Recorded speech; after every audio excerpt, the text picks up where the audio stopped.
Se você fez a edição 2022 do vestibular da UEL e ou quer saber um pouquinho mais sobre como foi a disciplina de filosofia nesta prova, fica comigo que logo depois da vinheta este será o tema do vídeo. Bora lá!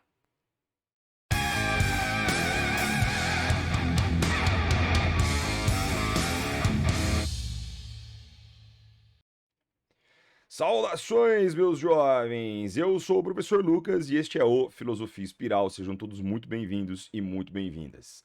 Galera, antes da gente começar, vou fazer um pedido rapidinho, porque eu sei que no final vocês esquecem dessas coisas. Eu vou pedir para que você venha fazer parte da comunidade do Filosofia Espiral, clicando no botão vermelho aqui embaixo e se inscreva no canal. Aproveita para ativar o sininho para notificação dos novos vídeos e também já deixa o seu like, porque isso ajuda demais a fortalecer o trabalho do canal. Não se esquece também, jovens, tem as páginas do Twitter, Facebook e Instagram, @Filosofia Espiral, com muito conteúdo de filosofia para você. Também, se você quiser, se você se sentir à vontade, pode no link aqui na descrição desse vídeo tem um link para você entrar para o canal do Telegram do Filosofia Espiral e receber mais alguns conteúdos exclusivos que de vez em quando eu posto por lá. Beleza? Galera, o negócio é o seguinte. No último domingo, dia 6 de março de 2022, ocorreu a edição 2022 do vestibular da UEL, né, da Universidade Estadual de Londrina. Uma prova que teve um modelo especial, com apenas 36 questões de conhecimentos gerais, mais 10 questões de língua portuguesa e literatura, 4 questões de língua estrangeira e uma redação. Tudo acontecendo num único dia, que foi lá no domingo, certo? Uma prova de fase única, portanto, o que é diferente do que a UEL tradicionalmente costuma fazer. E nessa última edição, o que aconteceu? Nós tivemos uma filosofia bastante presente, mais do que a edição de 2021, que também seguiu esse modelo, entre aspas, pandemia da prova. A filosofia ela apareceu de maneira integral em 4 questões, pelo menos, apareceu de maneira interdisciplinar em pelo menos mais uma ou duas questões relacionadas à sociologia e à história, sem contar o fato dos mitos terem aparecido como uma espécie de temática ou de tema gerador de muitas das questões, até, por exemplo, de matemática, certo? Então, em relação à prova de 2021, a gente percebeu que a filosofia ela se fez mais presente. Percebemos também, né, e aí falo também de uma percepção mais minha em relação à filosofia, e parece que a UEL volta a cobrar a filosofia num nível um pouco mais elevado, certo? É uma prova, ao meu ver, acessível ao aluno de ensino médio e pré-vestibular. Posso estar enganado, né? Mas a impressão que eu tenho com os alunos que eu trabalho, especialmente no ensino presencial, é que o aluno que estudou, que se dedicou, ele teria condições de fazer a prova. Não que ele, repito, não que ele tivesse tranquilidade ou facilidade para fazer, mas ele teria condições de enfrentar pelo menos as 4 questões lá de filosofia mais pura.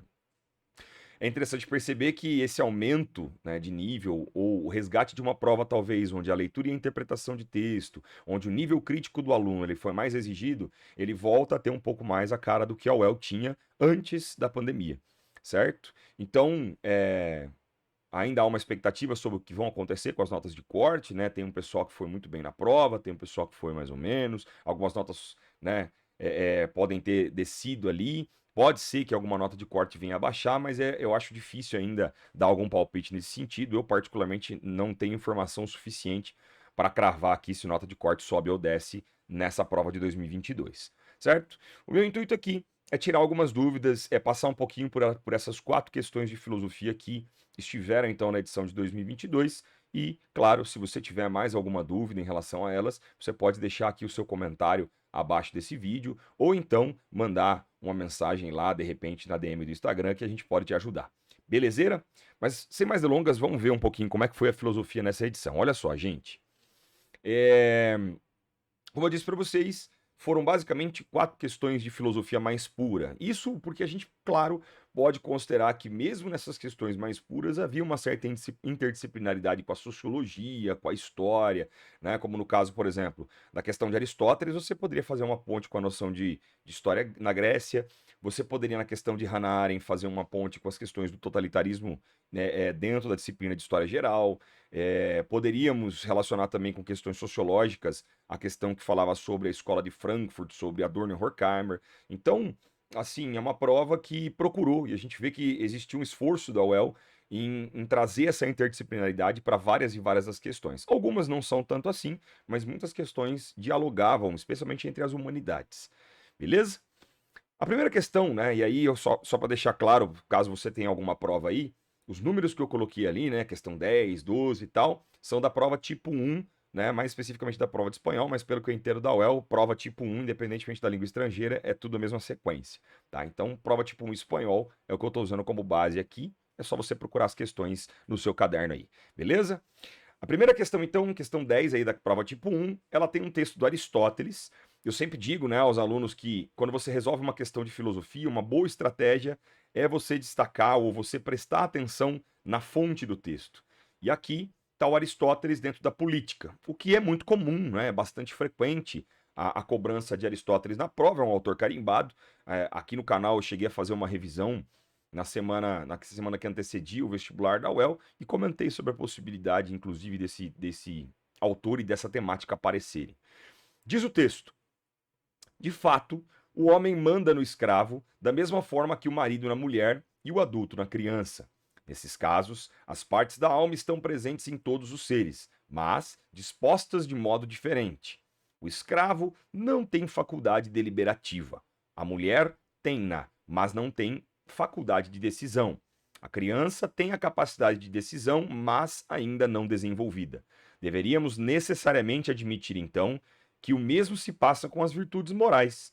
Todos devem participar delas, embora não da mesma forma, mas na medida em que cada um cumpre a função que lhe é adequada.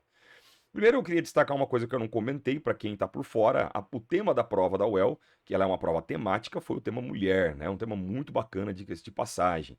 E a aparição do Aristóteles aqui, você percebe que é ele fazendo uma distinção entre o que ele entende como homem livre, como mulher e como escravo. E também falando um pouquinho das crianças, mostrando que cada uma delas tem uma faculdade deliberativa, uma capacidade de escolha diferente, segundo Aristóteles, beleza? E como que isso também se aplicaria, por exemplo, às virtudes morais e como que isso afetaria o fato de cada um cumprir um papel dentro da polis.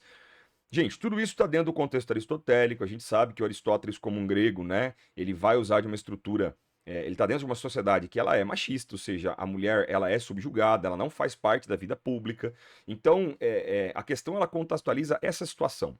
O enunciado da UEL pergunta: com base no texto e no modo como Aristóteles concebia a participação de homens livres, mulheres, crianças e escravos nas deliberações da polis ateniense, assinale a alternativa correta.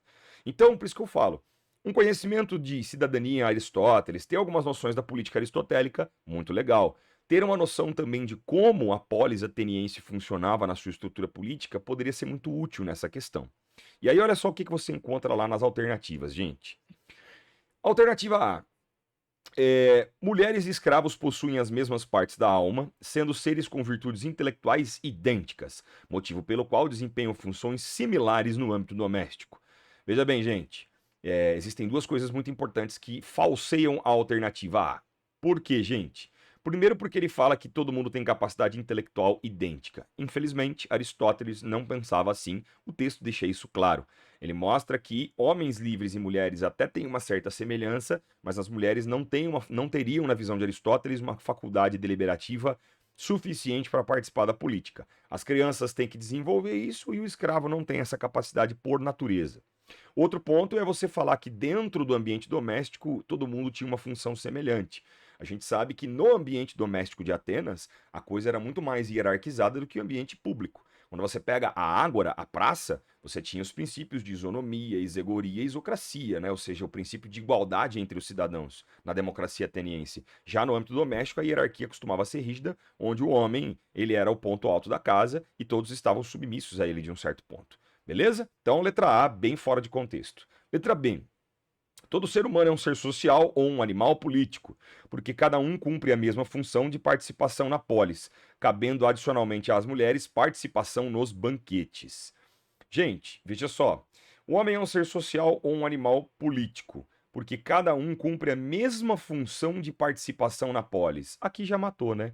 Falou que todo mundo, todo ser humano tem a mesma função de participação, né? E acrescenta-se às mulheres a questão do banquete.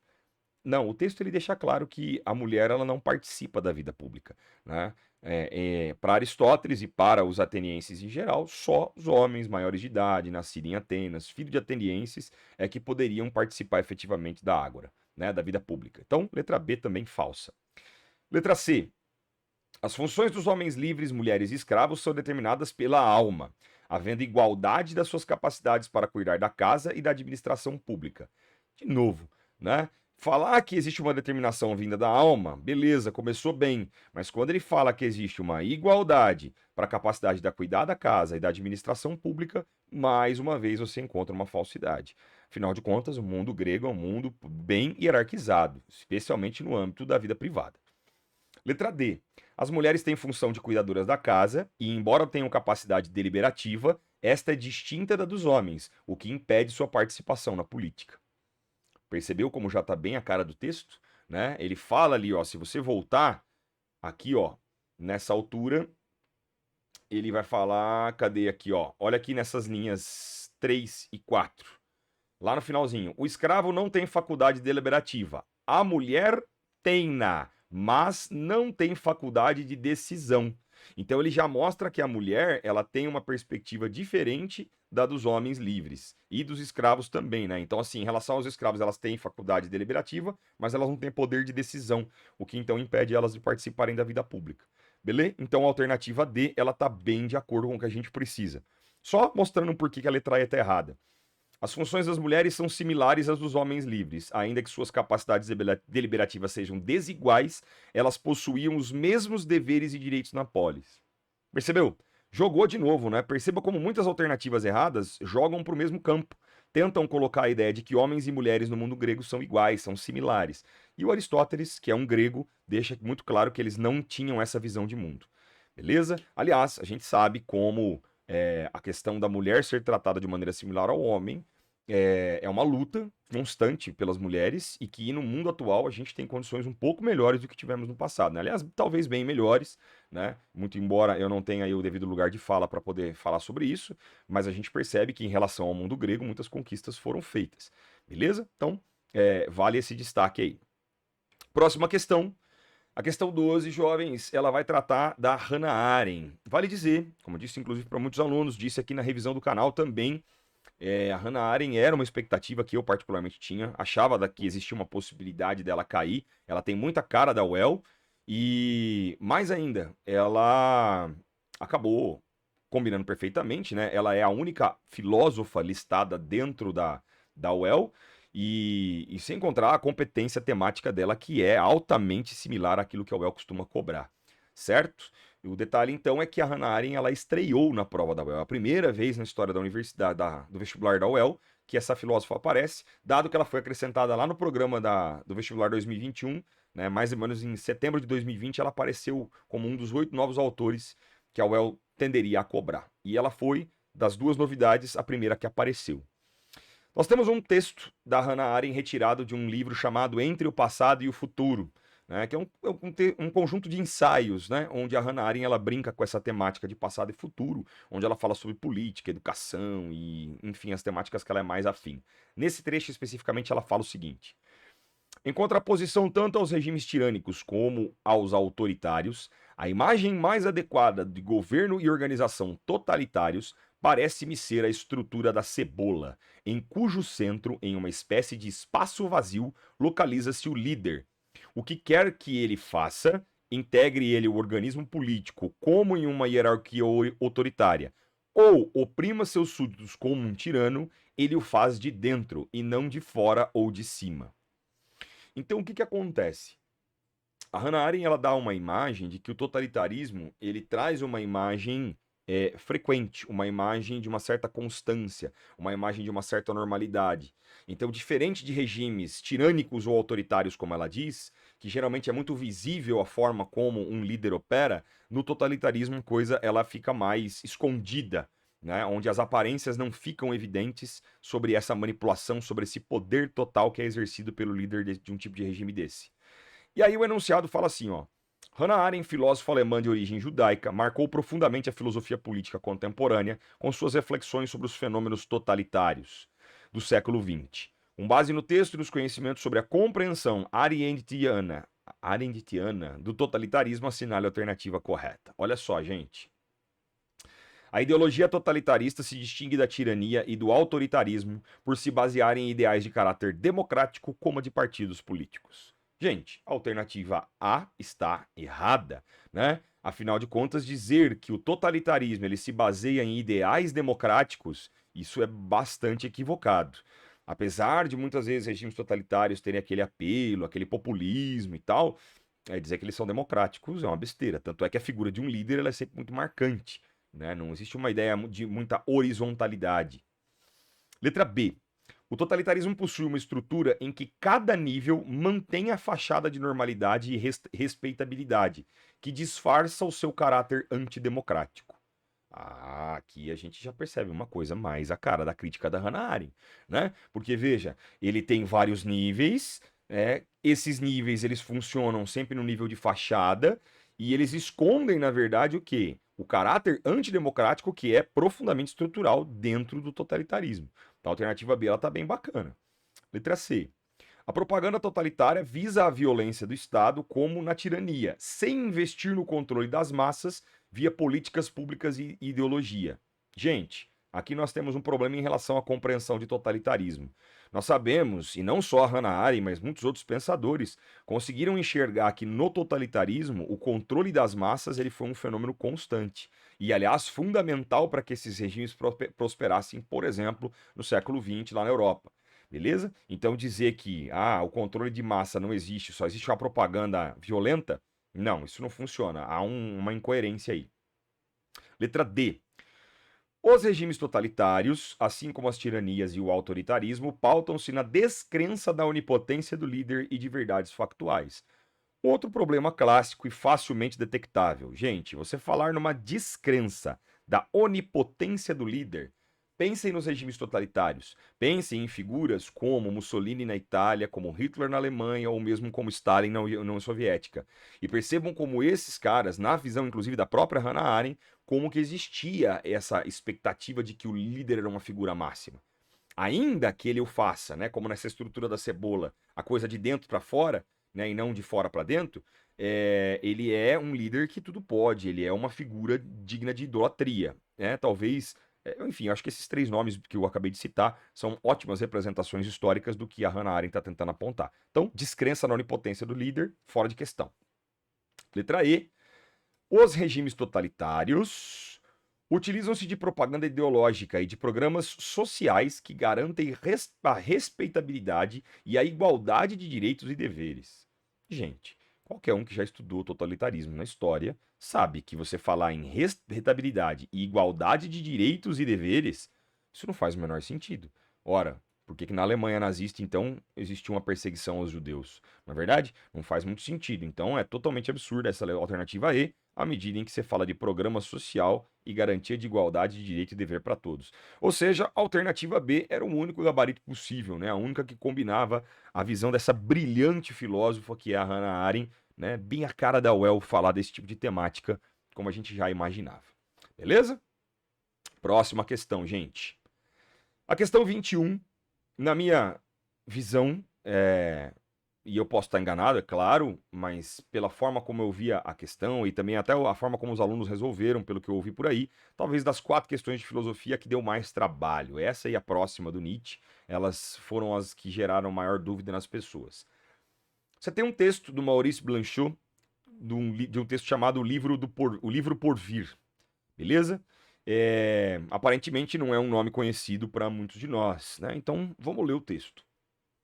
Houve sempre entre os homens um esforço pouco nobre para desacreditar as sereias, acusando-as simplesmente de mentirosas quando cantavam, enganadoras quando suspiravam, fictícias quando eram tocadas. Ulisses as venceu, mas de que maneira? Ulisses, a teimosia e a prudência de Ulisses, a perfídia a que lhe permitiu gozar do espetáculo das sereias, sem correr risco e sem aceitar as consequências. Aquele gozo covarde, medíocre, tranquilo e comedido. Aquela covardia feliz e segura. Vencidas as sereias, pelo poder da técnica, presta atenção nessa fala aqui, ó. Pelo poder da técnica que pretenderá jogar sem perigo contra as potências irreais e inspiradas. Ulisses não saiu, porém, ileso. Então veja, aqui você tem um texto um tanto complexo, né?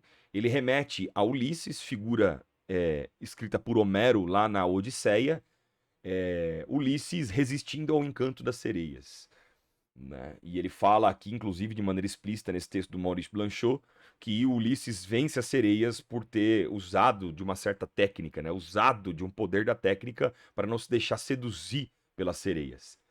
E olha o que Auel fez, cara. Com base no texto de Blanchot e na obra de A Dialética do Esclarecimento de Adorno e Horkheimer, que apresentam interpretações do encontro entre Ulisses e as sereias, e tendo por referência os conhecimentos sobre os conceitos de esclarecimento, razão instrumental e a relação humano-natureza, considere as afirmativas a seguir. Então, por que, ao meu ver, é uma questão complexa essa? Porque ele vai pegar um conceito de razão instrumental, de esclarecimento, na escola de Frankfurt, segundo Adorno e Horkheimer, e você vai ter que aplicar isso nesse episódio de Ulisses com as sereias. Então, toda vez que você tem um exercício de aplicação conceitual, geralmente isso é, dentro de um nível de complexidade de resolução de questão de vestibular, um dos mais complexos níveis. Beleza? Então, vamos dar uma olhadinha aqui, ó. 4 afirmativas para a gente julgar se são verdadeiras ou falsas. 1. O controle dos efeitos encantatórios do canto das sereias resulta de uma ação instrumental sobre a natureza. Gente, primeira afirmativa, ela é verdadeira. Por quê? Quando nós falamos no conceito de razão instrumental para Adorno e Horkheimer, né? O conceito é elaborado pelo Horkheimer originalmente, mas o Adorno vai na mesma linha. A gente sempre fala o quê? Num alto potencial técnico, numa racionalidade de alto domínio técnico e com péssima capacidade crítico-reflexiva. Beleza? Inclusive, quem acompanhou a revisão aqui do canal, eu falei sobre isso também. E aí, você viu que no texto eu destaquei aquela parte? Olha, pelo poder da técnica, Ulisses ele consegue vencer as sereias. Então, dizer, né, como afirmativa 1, que ela resulta de uma ação instrumental sobre a natureza, é correto. Né? Ele usa de uma racionalidade de alto potencial técnico para conseguir superar o encanto das sereias. 1, tá beleza. 2. A astúcia é o recurso utilizado por Ulisses para sair vencedor das aventuras, por meio da qual ele se perde para se conservar. Olha que maluco isso aqui, né? Você vê que no final do texto, de novo, ó, eu vou voltar aqui, ele fala: vencidas as sereias pelo poder da técnica, que pretenderá jogar sem perigo com potências irreais, Ulisses não saiu, porém, ileso. Ou seja, a gente sabe que Ulisses ele vai ter um esforço para voltar para casa e vencer todos os obstáculos dele. Mas ele vai precisar passar por uma série. Ele vai ter que acabar se perdendo nesse processo. O que, aliás, lembra muito o quê? Essa falta de reflexão, né? Ele não vai ter que pensar muito criticamente, ele vai ter que ser meio pragmático na coisa para conseguir se livrar das sereias. Então, o que acontece? A alternativa 2, ela combina bem com a ideia de razão instrumental e esse episódio do Ulisses. Beleza? 3. O episódio das sereias mostra a separação originária entre o mito, marcado pela irracionalidade, e o trabalho racional. A alternativa 3, eu sei que muita gente ficou seduzida em marcar. Até porque, ó, por enquanto, se 1 e 2 estão corretas, a gente já tem como opção a alternativa A ou a alternativa D, certo? Garantindo que a 1 e a 2 estão corretas. A alternativa 3, ela até poderia soar interessante quando você fala de uma separação entre mito e trabalho racional. Mas quando ele joga isso aqui, gente, ó. Quando ele fala que o mito é marcado pela irracionalidade, isso tá errado. Tá? A UEL já falou mais de uma vez disso, muitos vestibulares já cobraram esse tipo de perspectiva. A gente pode falar que o mito ele é ilógico, a gente pode falar que o mito ele tem uma série de problemas estruturais. Mas dizer que ele é irracional, ou que você sai da irracionalidade mítica para chegar a um trabalho filosófico racional, um trabalho filosófico que seja racional, tá errado. Né? O mito ele já é uma expressão de racionalidade, não como é a filosofia, não como faz a ciência, mas dizer que ela é irracional é bastante equivocado. Beleza? Então, essa alternativa 3 está errada. E a quarta diz assim, ó. Ulisses e a sereia são evocados como símbolos das relações simétricas de poder entre homens e mulheres. Gente, aqui eu não sei, me parece um pouco forçado, né? Você vê que existe alguma tentativa nesse episódio de Ulisses e as sereias de mostrar uma equiparação entre homens e mulheres.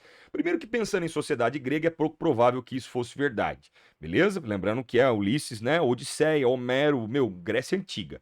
Então, já é esquisito por isso. Segundo, que dá a intenção de que as sereias, elas são criaturas sedutoras, mágicas e reais, ou seja, muito difícil de resistir ao encanto delas, o que não dá a sensação de um certo nível de igualdade. Beleza? Então, não sei, me parece essa afirmativa 4 ela ficou muito esquisita. Tentou forçar uma igualdade que, na verdade, não existe nem no mundo grego e muito menos no episódio de Ulisses com as sereias. Logo, nossa afirmativa correta, jovens, afirmativa A. Apenas 1 e 2 estão corretas. Beleza? Última questão, para não ficar muito longo aí o nosso trabalho de resolução da prova da UEL. Nós tivemos a segunda estreia, né, da prova, que é o NIT. Aliás, veja que coisa interessante, né? Nessa edição acabou rolando um equilíbrio. Tivemos dois temas muito clássicos da UEL, Escola de Frankfurt e Aristóteles, que são figurinhas sempre carimbadas, e duas novidades, Hannah Arendt e Nietzsche, que é bem possível que sejam autores que sejam cobrados em outros vestibulares futuros aí, com uma certa frequência, dado que na UEL o pessoal gosta bastante desses autores. Olha só, temos um texto do Nietzsche retirado de O Nascimento da Tragédia ou O Helenismo e Pessimismo. Teremos ganho muito a favor da ciência estética se chegarmos não apenas à intelecção lógica, mas à certeza imediata da introvisão. E aí ele dá um nome em alemão que eu não sei pronunciar, não vou nem me arriscar. De que o contínuo desenvolvimento da arte está ligado à duplicidade do apolíneo e do dionisíaco. Da mesma maneira como a procriação depende da dualidade dos sexos, em que a luta é incessante e onde intervêm periódicas reconciliações. Se liga nessa ideia. Você tem um Nietzsche falando, né, que existe muito ganho dentro da estética se você não se prende somente a uma questão de lógica, né? Mas você faz uma relação ao que ele chama de introvisão, quando ele fala da polarização entre o apolíneo e o dionisíaco. E aí, exatamente como existe na dualidade do sexo, ele fala que existe uma luta incessante e uma constante reconciliação. Então, você percebe que ele fala de um apolíneo e de um dionisíaco que estão rivalizando, mas que também podem reconciliar. Beleza? Saca que essa é a ideia central do texto. A compreensão do processo de criação a partir da analogia com a procriação, da valorização da intuição e da crítica ao conceito renovou profundamente a estética filosófica. A respeito da teoria nietzschiana da criação, manifesta na sua interpretação do apolíneo e do dionisíaco, assinale a alternativa correta. Então ele quer meio que saber isso, né? Como que é que essa visão apolínea e dionisíaca afeta a visão de Nietzsche em relação à arte e à criação estética. Letra A. O dionisíaco, elogiado por Nietzsche como símbolo de um acordo superior entre o humano e a natureza, tem como marca a característica a dissolução do humano. Gente, a alternativa A é falsa. Ao meu ver, aqui, duas afirmações perigosas, né? O dionisíaco elogiado por Nietzsche, fato, o dionisíaco é muito elogiado pelo Nietzsche, ela representa um acordo superior entre humano e natureza. Ok, né? Não sei, me soa já esquisito a partir daqui. Mas o principal problema, você falar que o dionisíaco ele promove uma dissolução do humano. A gente sabe o seguinte, gente, o apolíneo em Nietzsche, ele representa o quê? Forma, proporção, ordem, racionalidade. O dionisíaco representa o quê? Prazer, tragédia, caos, morte, desordem. Então, são dois elementos que estão tensionados no Ocidente, pelo menos num primeiro momento, mas que serão destensionados depois, como a gente vai inclusive discutir em outras afirmativas. Então, dizer que o dionisíaco é o que dissolve a ideia de homem, o Nietzsche diz ao contrário, né? É a supervalorização do apolíneo que vai acabar fazendo isso, que vai tirar a nossa humanidade. Então, não. Letra B. O apolíneo representa o âmbito da dissolução das formas da embriaguez, enquanto o dionisíaco diz respeito ao âmbito figurativo do sonho. Gente, a alternativa B tem um probleminha. Falou que o apolíneo ele faz uma dissolução das formas. Não, o apolíneo ele tem uma valorização das formas. Na estética, principalmente, né? Uma estética apolínea é uma estética racional, proporcional, que valoriza a questão da forma. Então, não cabe. Beleza? Alternativa C. O procedimento dialético socrático discutido por Nietzsche mantém a tensão característica da tragédia, sendo a lógica uma criação resultante do equilíbrio entre forma e o informe. Gente, a alternativa C também está errada. A galera que conhece bem o Nietzsche sabe que ele critica muito a dialética socrática e ele entende que a dialética socrática ela não mantém este equilíbrio entre o dionisíaco e o apolíneo. Ao contrário, ela rompe essa tensão em favor da forma, em favor do apolíneo. Beleza? Ela vai sufocar o dionisíaco. Aliás, é um primeiro sintoma da decadência ocidental, um dos primeiros sintomas da decadência ocidental, segundo Nietzsche. Então, nada a ver. Letra D. A cultura da ópera representa o renascimento da tragédia, pois reconstitui os vínculos entre arte, religião e sociedade, a partir da oposição entre apolíneo e dionisíaco. Gente, também é esquisito à medida em que ele vai vincular questões como, por exemplo, arte e religião a partir da ópera e a tragédia. Gente, a gente sabe que a religião, pelo menos dentro da civilização ocidental, especialmente quando a gente fala do cristianismo, o Nietzsche ele vai fazer uma crítica severa, né? Ele entende que a religião é repleta de elementos morais apolíneos. Então, falar desse vínculo e que ele, né, ele é reconstituído num equilíbrio entre Apolo e Dionísio, numa oposição entre os dois, não soa muito legal também. Beleza? Então, a alternativa D tá errada. Sobrou a letra E. A relação entre o apolíneo e o dionisíaco permite pensar a criação a partir de elementos negligenciados pela filosofia, como o corpo, as pulsões e o feminino. Cara, pensem no que é o princípio da filosofia ou como foi a filosofia na visão do Nietzsche. A filosofia ocidental é uma filosofia apolínea, é uma filosofia de valorização da razão. Sócrates, Platão, Aristóteles, Idade Média, depois o racionalismo, depois o Kant, depois o Hegel, né, os idealistas. Então, assim, o Nietzsche ele faz uma crítica severa a todos esses caras. Então, a relação apolíneo e dionisíaco dentro da arte, ela permite você lidar com coisas que realmente a filosofia não lidava. Essa questão do corpo e das pulsões, por exemplo, sempre foi considerado ruim. Sócrates e Platão tratando o corpo como prisão da alma, o cristianismo entendendo como o corpo corrompido pelo pecado. Então a gente vê que realmente isso era negligenciado pela filosofia ocidental. E a relação do apolíneo e dionisíaco na arte, ela permite que a gente traga esses termos à tona. Então, a alternativa E é o melhor gabarito para a nossa questão. Beleza, minha gente? Então, eu acho que é basicamente isso. Não sei se ficou claro, espero que eu tenha conseguido mostrar aí mais ou menos como que você resolvia ou como você poderia ter resolvido essas 4 questões aí da prova da UEL de 2022. E, como eu disse, se você tiver dúvidas, pode deixar um comentário aqui embaixo, que assim que possível eu vou te responder. Se quiser também mandar uma mensagem lá pelo Instagram, também vou dar um jeito de te responder por lá. Tá bom? Jovens, só não se esqueça, se você não faz parte da comunidade do Filosofia Espiral, se inscreva no canal. Se você gostou desse vídeo e ainda não deixou o seu like, deixa aí pra gente para fortalecer o nosso trabalho. E não se esquece de fazer parte das nossas redes sociais, Instagram, Facebook e Twitter, @Filho Beleza? Se quiser, tem link do Telegram também para você fazer parte da nossa comunidade e receber materiais exclusivos que eu vou estar postando para lá, né, lá e de aqui para frente. Gente, por hora, grande abraço e nós nos encontramos numa próxima oportunidade. Até mais. Tchau!